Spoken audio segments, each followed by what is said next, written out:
Before the break, we introduced you to Ted Silverhand, a renowned Native American seer that's been working in his field for over 50 years.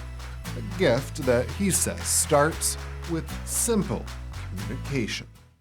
I've heard before that when interviewing psychics, which I know you said you are not, but I've heard, well, everybody has a part of this within them in order to see their own future, to see, to connect to the future of others.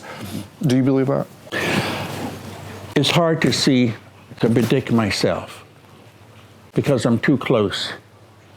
I would appreciate when I'm talking to someone that has that gift. I would say, Ted, this is what I had a dream, and this is what I feel that you should be careful of. I will listen to that person, you see.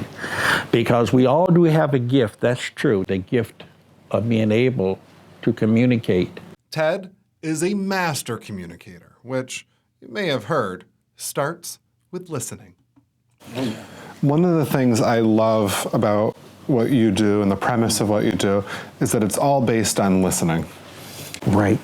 Ted told me that listening goes much further for him than just listening to folks' body language, spirituality, and what they're actually saying, but truly goes to a much more basic and simple understanding of respect and kindness for people as a whole. Loving people, understanding people, and that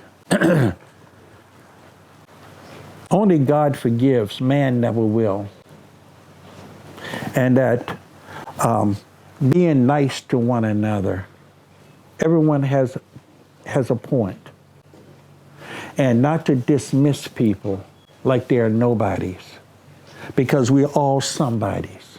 As I was listening, I was genuinely surprised at how this world that seems so foreign is rooted in concepts and even words that we hear all the time. We all tied in good way. And like how Spirit touched you and then we're pulled in.